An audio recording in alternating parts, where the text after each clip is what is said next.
देखिए, जम्मू में मुझे समझ नहीं आती, जब आपने 5 आधिकारिक भाषाएं वहां पर अनाउंस हो चुकी हैं, 5 आधिकारिक भाषाओं को आधिकारिक भाषा का दर्जा मिल चुका है 5 भाषाओं को, तो सिर्फ स्पेसिफिकली उर्दू को क्यों रखा गया वहां पर कंपलसरी? और उर्दू जम्मू कश्मीर के अंदर मैं दावे के साथ कहता हूं कि किसी भी समुदाय की मातृभाषा नहीं है।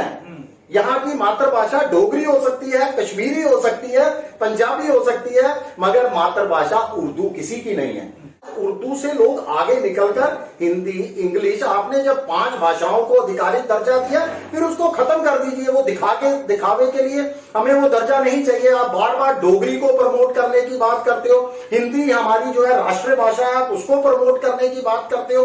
पंजाबी के साथ पहले ही आपने भेदभाव कर रखा है। 5 आधिकारिक भाषाओं में पंजाबी को आपने शामिल नहीं किया, जो डोगरी के बाद जम्मू खिते के अंदर बोलने वाली सबसे ज्यादा बोली जाने वाली भाषा है, उसके साथ आप भेदभाव कर रहे हो। और मैं तो सरकार के, देखिए, बिल्कुल उसके ऊपर पॉइंट उठाऊंगा। उमर सरकार द्वारा एक बार फिर जो है कश्मीर को तवज्जो दी गई है, जम्मू के साथ, हिंदी भाषाओं के साथ, डोगरी भाषा, पंजाबी भाषा के साथ एक बार फिर दोबारा जो है वो भेदभाव किया गया। ये सही नहीं। न्यूज़ टुडे में आपका स्वागत है कि नायब तहसीलदार की जो रिक्रूटमेंट के लिए एडवर्टीजमेंट निकली, उसमें फिर से जम्मू के साथ भेदभाव किया जा रहा है। भेदभाव है भाषा के नाम पर, उसमें उर्दू को मैंडेटरी करना, यह अपने आप में एक डिस्क्रिमिनेटरी स्टेप है, क्योंकि जम्मू रीजन के बहुत सारे ऐसे डिस्ट्रिक्ट हैं यहां पर उर्दू नहीं पढ़ाई जाती।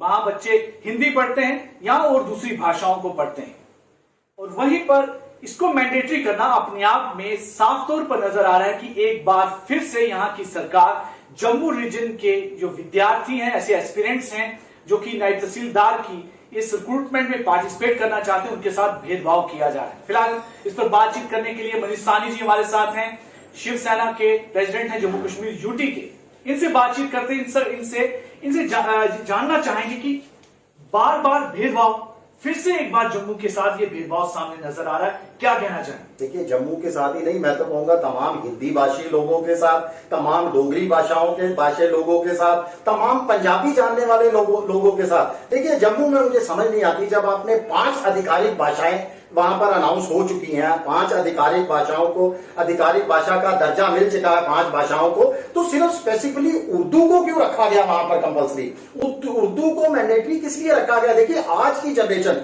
ना तो ज्यादातर उर्दू जानती है, और उर्दू जम्मू कश्मीर के अंदर मैं दावे के साथ कहता हूं कि किसी भी समुदाय की मातृभाषा नहीं है। यहाँ की मातृभाषा डोगरी हो सकती है, कश्मीरी हो सकती है, पंजाबी हो सकती है, मगर मातृभाषा उर्दू किसी की नहीं है। ये जो शासनकाल की, मुगली शासनकाल, राजाओं के शासनकाल से जो परंपरा लगातार चलती आ रही है, आप उसको बदलो। आज जो यंग जनरेशन है वो उर्दू नहीं जानती। मुश्किल से मैं दावे के साथ एक और कह सकता हूं कि जम्मू संभाग के, पूरे जम्मू के डिवीजन के मुश्किल से 10% लोग भी नहीं होंगे जो उर्दू को जानते हैं। आज उर्दू से लोग आगे निकलकर हिंदी, इंग्लिश, आपने जब 5 भाषाओं को आधिकारिक दर्जा दिया, फिर उसको खत्म कर दीजिए। वो दिखावे के लिए हमें वो दर्जा नहीं चाहिए। आप बार बार डोगरी को प्रमोट करने की बात करते हो, हिंदी हमारी जो है राष्ट्रीय भाषा है, उसको प्रमोट करने की बात करते हो। पंजाबी के साथ पहले ही आपने भेदभाव कर रखा है। 5 आधिकारिक भाषाओं में पंजाबी को आपने शामिल नहीं किया, जो डोगरी के बाद जम्मू खिते के अंदर बोलने वाली सबसे ज्यादा बोली जाने वाली भाषा है, उसके साथ आप भेदभाव कर रहे हो। और मैं तो सरकार के, देखिए, बिल्कुल उसके ऊपर पॉइंट उठाऊंगा कि उमर सरकार द्वारा एक बार फिर जो है कश्मीर को तवज्जो दी गई है, जम्मू के साथ, हिंदी भाषाओं के साथ, डोगरी भाषा, पंजाबी भाषा के साथ एक बार फिर दोबारा जो है वो भेदभाव किया गया। ये सही नहीं है जी। शिवसेना ने इसको लेकर, देखिए, हम इस समय केंद्र शासित प्रदेश है, मैं तो बीजेपी के नेताओं पर भी, जम्मू कश्मीर के माननीय उपराज्यपाल जी को भी हम मेमोरेंडम भी दे चुके हैं उनको कि इसको रोक लगाइए कि आप 5 भाषा दीजिए। जिसको भाषा का ज्ञान है, फिर मतलब क्या आपको 5 भाषा को आधिकारिक दर्जा देने का? इसमें बड़ी हैरानगी की बात ये भी लगी, मैं आपकी भी जानकारी इसमें चाहूंगा कि जब डिजिटाइजेशन की बात होती है कि आपके रेवेन्यू रिकॉर्ड जो हैं वो डिजिटाइज की जा रहे हैं, और आप उसे इंग्लिश में भी ले सकते हैं और आप जो है उसे हिंदी में भी प्राप्त कर सकते हैं, तो जब ये दोनों भाषाओं में कर सकते हैं, फिर उर्दू को वहां पर मैंडेटरी क्यों किया जा रहा है, जबकि आम लोगों की सहूलत के लिए इस तरह की चीजें की जा रही हैं? तो मैं जानना चाहूंगा कि क्या लग रहा है इसके पीछे, क्या इंटेंशन है और क्या सोच और कौन लोग हैं जो इस तरह की बहुत बढ़िया सवाल है। मैं तो कहूंगा आपने ना वो नब्ज पकड़ ली है, जिस नब्ज की हम तमाम लोग बातें कर रहे हैं मगर उस पॉइंट तक नहीं पहुंच पा रहे थे जिस पॉइंट को आज आपने पहुंचाने का वहां पर मौका दिया है। बिल्कुल सही आप कह रहे हैं। देखिए आज ऐसे उच्च अधिकारी हैं कई विभाग के अंदर, खास करके जो राजस्व विभाग की आप बात करें, पुलिस विभाग की बात करें, उन ऑफिसर्स को उर्दू नहीं आती और तमाम काम राजस्व विभाग के, पुलिस विभाग के उर्दू के अंदर होते हैं। उन अधिकारियों को मुश्किल हो जाती है, वो या तो वो ट्रांसलेटर ढूंढते हैं या अपने मुंशी या उन अधिकारियों के ऊपर डिपेंड हो जाते हैं जिनको उर्दू आती है, फिर वो उर्दू में ट्रांसलेट करवाने को कहा जाता है। अभी कुछ दिन पहले की बात है, एक एपिसोड हमारे लोगों के साथ हुआ, वो बहुत सारे कंप्लेंट लेकर हमारे पास आए। बड़ी ब्राह्मणा का वाकया है कि वहां पर जो है एसडीएम है, उनको उर्दू नहीं आती थी मगर पटवारी ने उनको जो है उर्दू के अंदर कोई डिटेल वहां पर बना के दे दी। अब मैं पूरी डिटेल के अंदर नहीं जाऊंगा क्या था।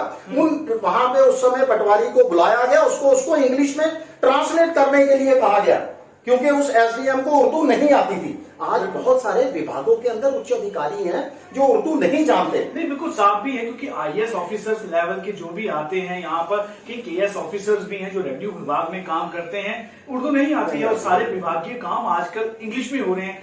फिर ऐसी कंडीशंस को लगाना और फिर से क्या लगता है कि कहीं ना कहीं जम्मू के साथ भेदभाव जो है। देखिए जम्मू के साथ भेदभाव है मगर जम्मू के लोग क्या करें। सबसे बड़ी मुश्किल है, अगर कश्मीर से जीती हुई पार्टी अपने लोगों के लिए आवाज उठा रही है, अपने लोगों के बेनिफिट का सोच रही है, तो मैं तो कहूंगा जम्मू के जनप्रतिनिधि कहाँ हैं? वो कहाँ हैं 28 लोग जिनको जम्मू ने लगातार 2014 में, 24 में, 2019 में जो है अपना भरपूर समर्थन दिया, उनको असेंबली में पहुंचाया, उनको पार्लियामेंट के अंदर पहुंचाया, वो क्यों खामोश बैठे हैं? उनके मुंह में क्यों नहीं जम जाती है? मेमोरेंडम दे दिया तो क्या लगता है कि सरकार उनकी है, उपराज्यपाल उनके हैं, उपराज्यपाल केंद्र में सरकार उनकी है। क्या केंद्र सरकार इसके अंदर जो है हस्तक्षेप करे और इस ऑर्डर को जो है तत्काल प्रभाव के अंदर रद्द करवाया जाए? उर्दू हमारी मातृभाषा नहीं है, किसी भी समुदाय की उर्दू मातृभाषा नहीं है जो जम्मू कश्मीर के वासी हैं। हमें आपने 5 आधिकारिक भाषाएं दी हैं, आप उनको मैंडेटरी बनाइए, उनमें से किसी 2 को 3 को मैंडेटरी बनाइए।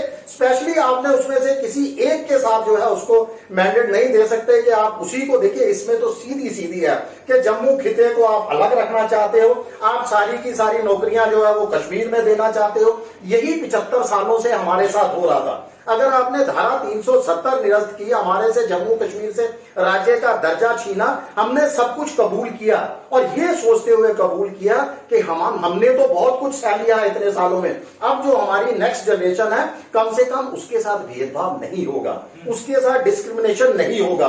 उनको 2 खितों में जरूर जम्मू कश्मीर बटा हुआ है मगर वो दोनों खिते जो है जो सरकार होगी दोनों खितों का ध्यान रखेगी। और उमर साहब ने शुरू में हम लोगों के साथ वादे किए थे, कहां है वो वादे?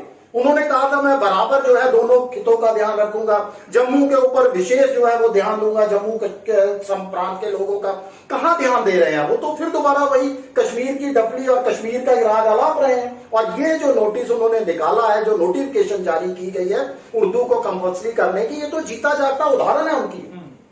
तो बिल्कुल सही है। आप साफ देख सकते हैं कि आज के इस समय में जब इतना ज्यादा एडवांसमेंट हो चुकी है और डिजिटाइजेशन की बात की जा रही है और सभी के लिए एक्सेसिबल जो है ये डॉक्यूमेंट होने चाहिए जो लैंड रेवेन्यू के हमारे होते हैं, और इस बीच में जब उर्दू एक विशेष भाषा को आप ले आते हैं तो कहीं ना कहीं आप एक बहुत बड़े खित्ते को इग्नोर करते हैं। और उसी की एक बार फिर से कोशिश की गई है और खास करके उन बच्चों के लिए जो रेवेन्यू विभाग में काम करना चाहते हैं और नायब तहसीलदार जैसी पोस्ट पर जो है वो अपने आप को एज ए कंपटीशन के तौर पर वहां पर पार्टिसिपेट करना चाहते हैं, लेकिन उनको अलग करने का ये एक कोशिश की गई है जिसे कि साजिश भी कहा जा रहा है और हर किसी ने इसका विरोध भी किया है। लेकिन फिर ना जाने क्यों जेकेएसएसबी में ऐसे कौन से लोग बैठे हुए हैं जो इस चीज को बार बार जो है वो बार बार इस तरह की गलतियों को रिपीट करते हैं, इसे जानने के बावजूद भी कि ये कहीं ना कहीं डिस्क्रिमिनेटरी स्टेप होता है। आप अपनी राय जरूर रखिएगा, जरूर बताइएगा कि आखिर सरकार के इस स्टेप के पीछे उसकी क्या मंशा है। क्या बात, 4-5 मिनट हो गए।